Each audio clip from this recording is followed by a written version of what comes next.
Y pues ahora le pido que me acompañe a Brasil, porque en otras noticias acaba de suceder algo en Brasil que también es un mensaje para lo que pudiera pasar en México. Y es que la Corte Suprema brasileña anula todas, escúchelo bien, anula todas las demandas contra el expresidente Luis Ignacio Lula da Silva. Pero ¿por qué casos había condenado al presidente de Brasil o al expresidente de Brasil? ¿Y qué pasará ahora con él? Ya que la Corte pues anuló sus sentencias, tanto las que ya tenían un proceso condenatorio como las que están en camino. En dos de sus procesos, Lula ya había sido condenado. Uno se relaciona con el apartamento triplex en el balneario de Guarujá, en el estado de Sao Paulo, y otro con una casa de campo en la localidad de Atibaia. Los dos procesos que aún estaban en marcha estaban relacionados con el Instituto Lula, creado por el expresidente tras dejar el poder, y seguían en trámite de primera instancia en la Corte Federal de Paraná. En una de las acciones, Lula es acusado de recibir sobornos del contratista Odebrecht, contratista, esta empresa de Brasil que corrompió prácticamente al 90% de los gobiernos en América Latina, si no es que más, diría el clásico, Odebrecht, a través de la compra de un terreno que se utilizaría para la construcción del Instituto de Sao Paulo por el monto de 12 millones de reales, el equivalente a más de 2 millones de dólares. El contratista también habría comprado un departamento en San Bernardo do Campo, en la región metropolitana de la capital paulista, en el mismo piso y en el mismo edificio donde vivía Lula antes de su arresto. La defensa de Lula niega que haya cometido delito alguno o recibido algún beneficio a cambio de los actos relacionados como jefe de Estado y como jefe de gobierno de Brasil. La otra denuncia afirma que el mismo contratista habría hecho 4 donaciones de 1 millón de reales, unos 170,000 dólares aproximadamente, cada una al Instituto Lula entre 2013 y 2014 para presuntamente pagar sobornos por contratos fraudulentos de Petrobras. El expresidente, el exministro de Hacienda, Antonio Palocci, y el presidente del Instituto Lula, Paulo Okamoto, fueron acusados también de lavado de activos. La denuncia se basó en información proporcionada por Palocci. Lula y Okamoto niegan haber cometido delito alguno. Estos dos procesos ahora tendrán que empezar de cero en el Juzgado Federal de Distrito, así como las dos acciones por las que Lula ya había sido condenado, imagínense, a 26 años de prisión.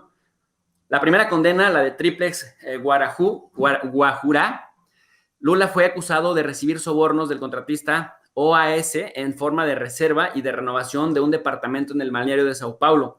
En ese momento, la defensa del expresidente criticó la decisión de los jueces y dijo que el único resultado posible era la absolución del expresidente Lula porque no cometió ningún delito. Fue la condena de este proceso de Triplex lo que llevó a Lula a prisión en 2018. Lula estuvo preso durante 850 días, pero fue liberado en noviembre de 2019, luego de que la Corte Suprema falló en contra de la detención tras una condena en segunda instancia. El tribunal determinó que la sentencia solo puede comenzar a cumplirse después de que el proceso sea definitivo, es decir, cuando se hayan agotado todos los recursos. En este caso, la defensa del expresidente aún pudo apelar al propio STF. Uno de los recursos presentados argumentó que el Juzgado 13 Federal de Curitiba no tenía competencia para procesar y juzgar la acción del Triplex.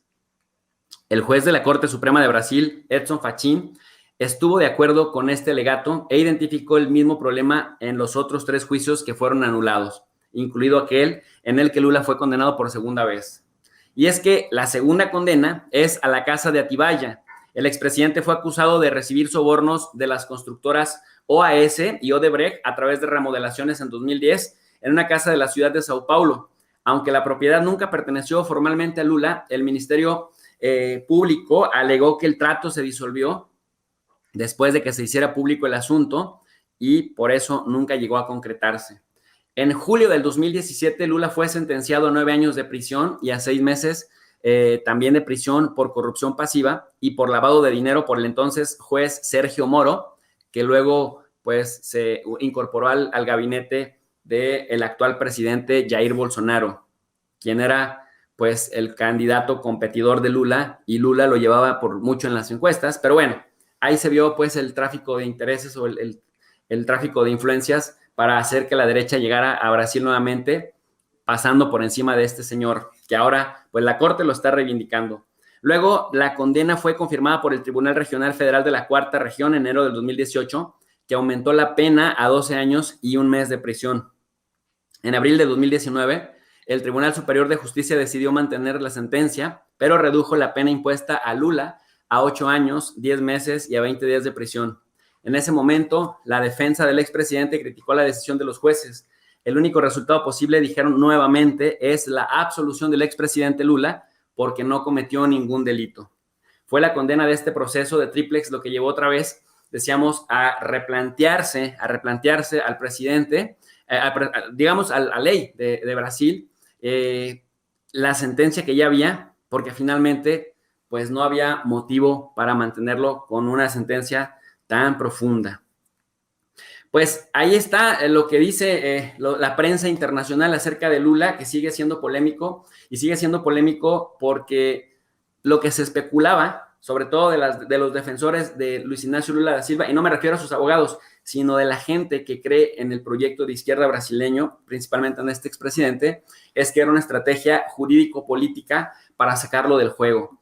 Y bueno, pues cuando ya se apega a derecho, cuando se da el debido proceso, pues prácticamente la Suprema Corte dice no hay motivo para mantenerlo con estas condenas y también con las otras sentencias que ya se habían empezado a caminar.